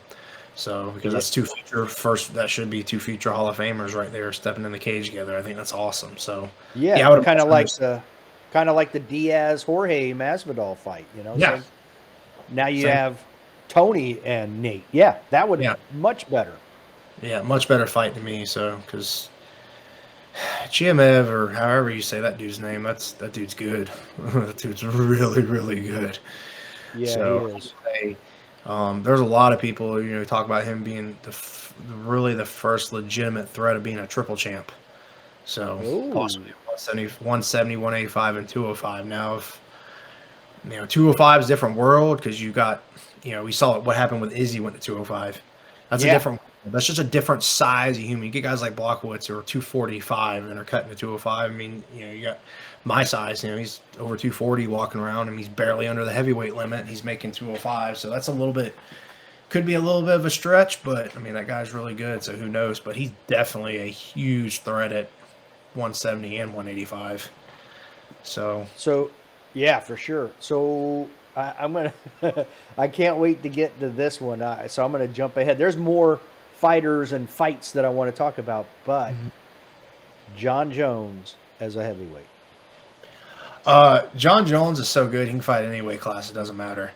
I don't like his personal antics. I don't like how he represents the sport. I don't like any of that. So you don't even want to ask me about any of that kind of stuff because I lost a lot of that respect. And I'm like, that's why, like, probably, I'm more of a Daniel Cormier fan. I think he's a family guy who's represented himself well. He's represented his country well in the Olympics. He's represented himself inside and outside the octagon incredibly. So, I'm huge fans of guys like that. So, probably never going to cheer for John Jones ever unless he has this huge life turnaround and changes a lot of people's opinions about him. But if you look at what he's done inside the octagon, it's incredible. So he's definitely a legitimate threat at heavyweight. That is such a big jump, though. I would like to see how he moves and looks. I mean, all you've seen is videos. I don't think anyone knows till we actually see him fight, if you're being realistic. But would it surprise me if he comes out there and just walks in and wins the UFC heavyweight championship and dominates that for a while? It wouldn't surprise me at all because he's that good. Yeah, his fight IQ is through the roof. Mm-hmm. And his abilities, and I mean, the guy, yeah, I know he's only a D2 wrestler, which keep in mind, wrestling, no matter what division and what school you wrestle at, there's so few of collegiate wrestlers that if you were a collegiate wrestler, you were a damn good wrestler, no matter what. Because it's you just don't make it to a collegiate wrestling program without being a great wrestler. But he had issues when he was in high school and stuff, and he probably would have went to a bigger university and been a D1 champ too. I think he was a D2 national champion wrestler, but he's dominated everything athletically he's done in that world. He's got, obviously good genetics. He's got, what, 2 or 3 brothers in the NFL or athletic NFL, so it'll be interesting to see. But I also wouldn't be surprised if he goes out there at heavyweight and he's just a different fighter. Like, Daniel Cormier was a different fighter. He was a much better heavyweight than he was a 205, even though he's an amazing 205 guy. The only reason he ever got out of the heavyweight division is because Kane was dominating the division then, and they were buddies and training partners, and he was never going to fight Kane, and so he went to 205. I mean, they were in the same camp and really good friends, so you got to respect them for that, and that's how he even went to 205. But Daniel Cormier was much more dominant at heavyweight than he was at light heavyweight, I think, even as good as he was at light heavy. So it'll be interesting to see how he does. And especially if he fights. I would like to see him. I think Stipe beats him faster than Ngannou. I mean, Ngannou can obviously catch him, but John Jones is so good at his striking. I think, unless Ngannou catches him, he's going to be tough to knock out. But Stipe's got such good boxing and such good hands. He's someone that could, if he puts leather on him, he could potentially actually be the more likely one to beat Jones at heavyweight. So I would really like to see John Jones and Stipe go at it. Plus, I think Stipe is so underrated that it's not even funny, and he's kind of always been a sideshow of the UFC, and he should have been someone they promoted. He's a great guy. He's a family guy, a firefighter, still was part-time up working as a firefighter. He's just a great guy, and the problem is he wasn't like controversial enough. He just went out in the octagon and beat every single person he faced because he's just good at it, and he didn't do anything crazy flashy. There wasn't stuff outside, so he kind of always got pushed to the side, and it really annoyed me. I'm a huge Stipe fan, personally and professionally. I think he is the heavyweight GOAT, hands down, right now, and the only person, I would like to see him come back. I would love to see him fight Jones, and I'd like to see him fight Ngannou again. I don't know how he is physically. He's obviously, I think he's almost 40 now, or is 40. So I don't know if he's the same condition-wise. If he is, I would like to see him come back and fight Ngannou again. But I'd also love to see him fight Jones. So, and I hope he gets paid really, really well because he deserves it. Yeah. Oh, yeah. I totally agree. Yeah, he was one of those. I think he's such a quiet guy. I think that worked against him on the hype train. You know what I mean? He didn't talk crap, he didn't throw stuff in press conferences. He just sat there and, he had his post-fight interviews. He's like, "Oh yeah, I'm gonna go home and retile my kitchen or something." Like, just a normal, right? Just a normal, really cool dude. And yeah, I think he's always been underrated and underappreciated as a fighter, and just how good he really is. I think, and it's funny because I had John Jones or Francis Ngannou. Who would you take? And Jones or Stipe? So you've answered that. The one thing that I think has really helped Jones in everything, and he uses it really well, is his length. Mm-hmm. And I mean, a front kick, leg kicks, just his ability to stay outside. If he retains any of his quickness that he had at 205, I think he's the hardest person to beat in that division, regardless of. And look, Ngannou has freakish strength. Yeah. Yeah. Oh, yeah, absolutely. And I mean, you look at, Francis with his last fight with, Cyril Gane, and I'm a huge Cyril Gane fan too. But he was getting beat on his feet the first 2 rounds and first couple minutes in the third round. So he was like, oh, okay, I'm just going to muscle him down and hold him down and punch him in the face. He just added that new element to his game. And Cyril Gane's got good jiu-jitsu. He's got good heel hooks and stuff and all that he's done in UFC and finished guys on the ground. So it's not like he's any kind of slouch. Because nobody at that level is a slouch in anything. They might just have something they're really, really good at. But, Francis, goes and does that big takedown and then changed the entire element of the fight and won the fight. Not as exciting as everybody was hoping it would be, but he did exactly what he needed to do and won. But Jones is not going to be taken down like that. And he's going to have Cyril Gane type ability to front kick you and keep his hands down and move around and snap those front kicks and throw those knees and elbows and then circle out and pivot out. And unless something just freakish happens, you're not taking John Jones down. Daniel Cormier struggled to take John Jones down. He's one of the greatest wrestlers ever fight in the UFC. Yeah. So you're not going to. John Jones took Cormier down. Exactly, a couple times. So it depend on his. I would be I'd be really curious to see. I think Ngannou versus him is not as good a matchup as Stipe versus Jones. I think Stipe's got the better chance to beat John because he's got similar length. He can throw leg kicks. He can check. He's tough, and he's going to get in close, and he can maybe use dirty boxing, and he's super athletic and fast and quick as well.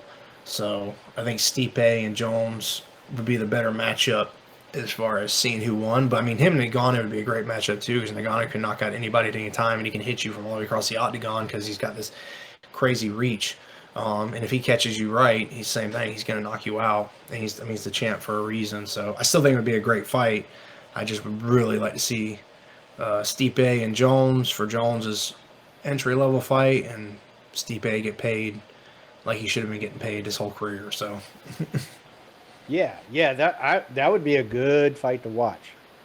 So definitely. Now, we talked a little bit about Izzy and Pereira. So I know you're a Brazilian fan. How do you think he does against a Whitaker? I'm trying to think of the Italian guy, and I just had a complete brain fart. Oh, I know. Yeah, same thing. Yeah. He just fought Izzy not too long ago. Shoot. So he can beat anybody at any time. He's got very underrated jiu-jitsu. I can tell you that. I've seen that firsthand. I know he just was given his brown belt, but you saw him survive with Izzy on top of him and stuff on the ground there in that fight. So he's got very underestimated jiu-jitsu. And the thing about him, he's so new to MMA. I mean, he's only been fighting in the MMA for 18 months or 2 years. So he's going to continue to get better. And he is so big at that weight class. He's going to be hard to beat for a long time. I think the best chance of anybody beating him is a rematch with Izzy. And Izzy doing exactly what he did this fight and just fixing a few of those mistakes where he got caught and winning by decision. But, man, fighting that guy for 5 rounds and not getting caught is going to be tough. I mean, he's going to be hard to finish, and it's going to be hard. I'm not saying Izzy can – I mean, it could be the same thing. Izzy can go out there and beat you for the first 4 rounds, but you got to survive that guy for 25 minutes and not get caught with that high level striking and that heavy of strikes. That's a tall order. So I could see him being the champ there for a long time, and also another guy who could very easily move up to 205 and be a big threat because he is huge. So yeah, he could literally be a dual champion 185 205er. Yeah, absolutely. So I love Whitaker. He's unreal, but man, that guy's he's huge. Fighting him and taking him down when he just has a good, solid knowledge of his jiu-jitsu and his wrestling being so big, for that weight class and the level of striking he has. I mean, technically speaking, he's second to probably Izzy in that division at technical striking, but he's probably the overall best striker, as you saw in this last fight, because he just hits you so damn hard. So, yeah, he's gonna be tough to beat. I think the best chance of anybody beating him is Izzy coming back and rematching and beating him by decision. Yeah, I felt that Izzy's best chance was to use his speed, stay on the outside, don't get caught against the cage. You know what I mean, and just use his speed and because his reaction is very good. Oh, he's got amazing head movement, and you saw that. I mean, he hurt him a couple times. Izzy put it on him, Right. and even the end of that first round, and I was like, okay, like, maybe he's different, but he just got caught against that fence, and he caught that big left hook, and you saw he stayed on his feet. I mean, the guy's incredibly tough. Izzy's a tough dude. All that stuff that people think he's not a tough guy, that's just because he dominates everybody with his striking and it makes it look easy. That's not because he's not tough. I mean, the guy stayed on his feet, but I mean, he was just like, the but lights then, nobody was home. yeah. I was like, no, that was a good stoppage. That fight needed to end. You have to stop that there, yeah. But I also feel that I don't know when Alex would fight again, but that's just another 4, 6, 8 months of him and Glover doing groundwork. I don't, Glover on the ground is amazing. So with those two training together like that, man, Alex's ground game is just going to get better. And look, you said it. You said it. I mean, Izzy was holding him down, riding his wrists and stuff. Mm-hmm. Glover's going to be like, we're going to train on that so that doesn't happen again. So nobody else is going to be able to do that again because they're going to make sure he knows how to defend it and get up. So now they've seen fight film where, okay, we now know where your weaknesses are. We're going to correct that and make everything else better too. It just gets scarier and scarier.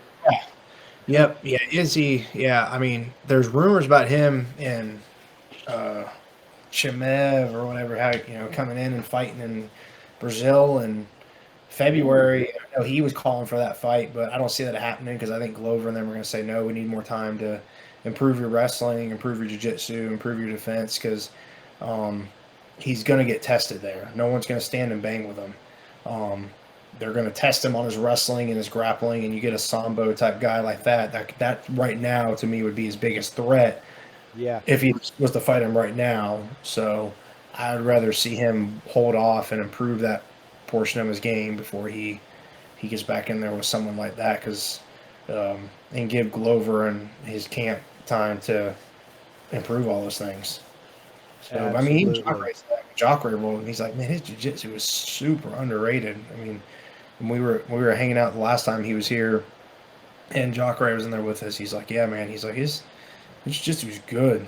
I mean, it's really good. I mean, he's a legitimate grappler on the ground too, and he's so big and strong that he just gets a few things cleaned up. I mean, he could be on top of that division for a very long time. What did you think of Weili Zhang and Carla Esparza? Yeah, that's both those girls, man, are awesome, but it wasn't quite as exciting as long as I thought it was gonna be. But I felt it went exactly as I expected. I kind of figured it was kind of just going to be like a dominant one-side performance, and it was. Yeah. And she's so strong, man, so strong. I kind of feel like it's really just her and Rose at the top of that division, and I give her the edge in strength and striking, and I mean she got knocked out with a head kick, but I don't think that happens every time they fight, No, them fighting again, I think she beats Rose. If I had to bet, I would. I do too. much of a fan I am of Rose and her, her striking, and I would have to bet against her, unfortunately, in that route, because she also, like, she's improved some as well. So, people forget that. They're like, oh, I'm like, these guys, these girls and guys that are fighting are also constantly improving, and one little aspect can change their entire career. I mean, look at Charles coming from where he did. I mean, yes, he jumped Right. into the UFC at 19, but then you see him beating the best guys in the world consistently, where before he was losing one of every other fight or two in a row. He improved. I mean, so just because they're at the top of the game doesn't mean they're not going to improve certain aspects, and that may make them a total different challenge. Yep. So who do you think wins a rematch between Leon Roberts and Kamaru Usman? I think Usman. I love Leon Edwards. I think he's a cool guy and that kind of stuff. But Yeah. Usman he is the man. And he just got caught. I mean, he's been fighting the best fighters in the world and just dominating that division for how long now? I mean, you're going to get caught eventually. If you fight enough guys and you fight enough high level guys, it's not boxing. It's possible, but it's not the same. There's so many different things that can happen, so many different ways you can get finished. I think MMA is the hardest combat sport to stay on top of and to consistently win at. And he just got caught. He won the first 4 rounds, and he was winning that fight handily. He was about to, be, and then we'd never heard of Leon's name again because he would have beat him twice. And as great as Leon is, he'd just been put back in the mix, and he would have been, kind of like Whitaker is now with Izzy on top, just kind of hanging around as that like number one guy, just kind of fighting people that want to fight him like that next step because he already had his couple shots. So yeah, I see Usman beating him if they fight again, and then him winning. Yeah, he's the man as far as all around. To me, he's still number one, number two, pound for pound in the world. So I mean, he can't be right now, as I know he just lost. But if I was to rank him in the world, he's number one or number two still. So. Yeah, I don't know where I got Roberts from. It's obviously Edwards. Oh yeah. But I know what you meant. yeah, duh. But yeah, I agree, and I think I look at Usman being similar to Charles in that Charles had his grappling game before he got his striking game. Usman the same way. He relied on his wrestling, and as his striking has improved, he's become much more dynamic, like Charles. Yeah, and like when you saw him knock out Jorge, it was because Jorge's hands were down because he's so worried about the takedown. So that makes your striking that much better. Like if someone Yeah. is concerned about one element of your game and you improve that other one just a tiny bit, it makes you look really, really good. Where you knock out one of the best brawlers that's ever fought in that division, and when he knocked out Masvidal, so who's a super tough guy and one of the best just as far as just a fighter. I mean, the guy can fight anyone and do well in the world, and he just knocked him out. I mean, just cleaned his clock. But if you look, Jorge's the whole time leaning over and moving, and he's ready to defend the shot and to stay off the cage because that's his game plan. And then all of a sudden, he just comes with a big right hand over the top and catches you. So, and that's going to be the same for all the fights now on. You always got to be worried about his takedown and his ability. So. And then all of a sudden your hands drop, or you get the wrong flinch, and then there comes this big two down the middle, Yeah. and get fights over. Yeah, he sets you up, gives you the flinch.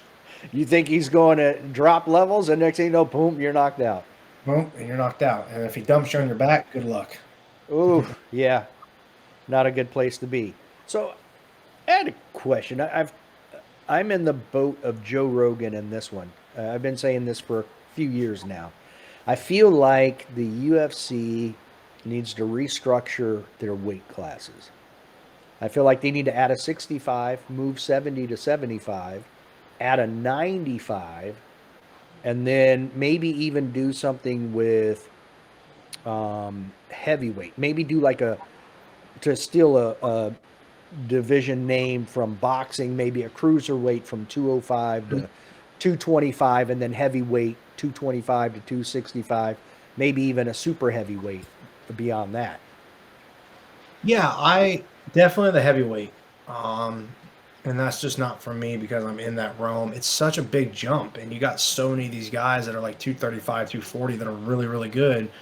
Then you try to stay at heavyweight, well, then you got to fight a dude who's maybe 280 cutting weight. Yeah. 265.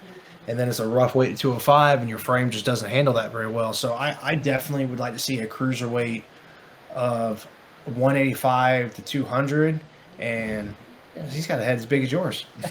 Yeah, he's the big boy. Yeah, he's a big.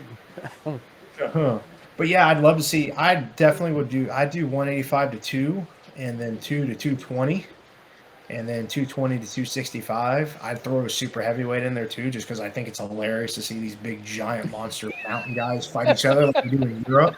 Because in places in Europe that's super popular. You have these giant dudes fighting. I mean, yeah, they're only going to most likely fight for 30 seconds for their winded, but I mean, damn it, they're entertaining. So, right. Called a super heavyweight. That would be kind of cool. I mean, it wouldn't be very popular, but it would be kind of cool. They would definitely be able to find guys for it, but I would definitely add. I would do 185 to 200, and then 200 to 220 would be the first thing I would do, and I'd be fine with them restructuring 55 to 65 and up to 75 to 87 or whatever, 85, and that to 200 to 220, because there's so many more great fighters now too. Back in the day you had to struggle. Now there's so many great fighters out there. So like there is in boxing, which is why you can have a weight class every 2 pounds, and fill it and fill it. Well, and I also look at, you've got people like Kevin Gastelum and Chimaev who fall really in between weight classes. Right. Gastelum couldn't make 170, but he could have made 175. Right. And that dude at 175 is an absolute beast. Yep, absolutely. And you see that in boxing, and then it creates more of that cross appeal of bouncing around weight classes here and there. And having super fights and things things of that nature. But yeah, somebody like Kevin at 175 would just be silly. Yeah, that's a dude I would love to see at 175. It wasn't, the weight cut to get to 170 was killing him. And I feel like 185, even though he is highly competitive, he gave Izzy all he could handle at 185. But that reach and still stuff really big. That's what really got to him. Yeah, the frame just doesn't work. 175, his frame works and his power works great. Fantastic, yeah. Yeah, I'd be fine with any of those, but definitely the 205 to 265 to me is insane. That's too much. So it just takes away from all the bigger guys. There's a lot of bigger guys that are 200 plus that are trying to get down. I would definitely like to see 185, 200, 200 to 220, and then 220 to 265 would be at least better. You could even do and why not do 250 your cutoff for heavy, and then over 250 be super heavyweight, and then you have people like Mark Hunt and others that would be at that 260, 265, maybe 270 weight. So they're not super heavy, but they're not having to cut and fighting at their natural weight. Yep, exactly. Interesting. Or guys like Derek Lewis, Yeah, absolutely. Make weight at 250. That's a big boy. Or then he bounces up and fights at super heavy because he can knock out anybody on the planet regardless of their weight. So yeah, that one of the funniest and worst fights ever. Francis Ngannou and Derek Lewis. That was probably the worst fight I've ever seen. And I think they threw like. Go ahead. That's why I loved it. I mean, that's why you got to respect Derek Lewis. He admitted it. He was like, it was a terrible performance. I know I beat him, but like I even heard him in an interview a while back being like, I don't even count that as a win, even though it is. Yeah. And blah blah blah. So you got to appreciate that. But they were both just so scared of each other's power. Ngannou's coming off a loss. Ngannou's coming off a loss. Derek Lewis came from being freaking an inmate to now making big money and setting his family up for life if he beats this guy, and now he's a heavyweight contender, even more so, and in the big money. So they were both just kind of fought with all the outside stuff in their head, and terrible fight. It was a terrible fight. It was definitely not representative of either one of those guys' talents, but they had so much respect for one another, and but that was terrible. Yeah, I'll give that. Yeah, you could tell they were both like, all right, we can knock each other out with one punch, so we got to be very careful. we got to be very careful between the two of us. Well, that's what I've got. Is there anything you want to talk about real quick or add, or any sponsors you want to plug? Definitely got to give Hunter's Gold and those guys a shout out, because I will tell you, I always said that like when I do sponsorships and stuff, I'm only going to do stuff that if I actually do represent it, that I actually enjoy. And I have legit wore those glasses on search warrants and had them adjust in the light and all that kind of stuff. So Brian and them at Hunter's HC Gold, they do awesome, awesome stuff. And then of course the barbecue. I mean, I'm from the South, so I got to be picky about barbecue. And Bobby, he he gets the job done. That guy makes some his sauces. I don't know if you've tried them. Yeah. He bottles now. Oh man, yeah. I actually just sent him a text earlier. I was like, hey, you need to get some more out to me, bro, because I'm eating all this like bland, crummy food that I am not a huge fan of. To go down to 205, and if you don't send me barbecue sauce, I'm going right down the road to the nearest barbecue place and getting a bunch of fatty, nasty, whatever, but it'll taste delicious. So I love those two guys and their products, because like I say, it helps me in both of them. Brian's not just outside USPSA; it's helped me in the professional world. Like I say, I just used them on a search warrant the other day, and then when we're talking about Bobby. I will definitely, because I do not like strict diets. I like to eat. I don't want to be a bodybuilder. I have no interest in it. I have so much respect for how they diet, but I'm not going to do that. But so my secret lately has been making a bunch of bodybuilder-esque food and just mixing in some of his barbecue sauce and his different products to actually get some good taste, so I I can stay on my diet. So Yeah, he's from this area up here where I'm at, and so all the major matches up around here, he's always there. So I thought it was awesome. I don't know who came up with the idea for him to do nationals, but that was long overdue because that guy does it right. because I remember my first nationals, they ran out of food at the banquet and stuff and everything. Yeah. And I was like, man, we're sorry, we're out of food and stuff. You are not going to run out of food when Bobby is there cooking with his family, and it's all family run. His wife's a supervisor with customs and border protection, so they're a great family all around, and you will not run into food. I remember after production nationals leaving and seeing them loading stuff up, I'm like, how much food you bring? He's like, enough where I know we're never going to run out, no matter how. Everybody can have seconds and take some home with them. So yeah, I think he even posted they even gave some away to local food places for they went the homeless and donated all the food they had left before they headed back home to Maryland.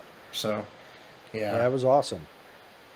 So it's awesome, those two guys. So but yeah, those two guys are great, and I definitely need to get on the search and find an ammo company, because yeah, you do. I am now realizing how many rounds you shoot when you're actually trying to be competitive in the sport. I underestimate. That's hilarious. Yeah, so if you're an ammo company and you're looking to sponsor somebody, JR is looking for one. Yeah, they definitely give me a call, because like I said, I used to be like, oh yeah, I got 1,000 rounds. Like I got ammo for forever. And now I'm like, God, like I just was in there today after I got done the range this morning at the office, and I'm like, oh man, like I only got like 1,200 rounds left. I don't even have enough for the end of the month. Like I better get on an order and stuff now. And I'm like, man, things have really changed on that aspect. So yeah, for sure. Well, JR, thanks for coming on. I appreciate it. It's been a great conversation. Yeah, absolutely. Look forward to coming back. Awesome. I look forward to having you back on.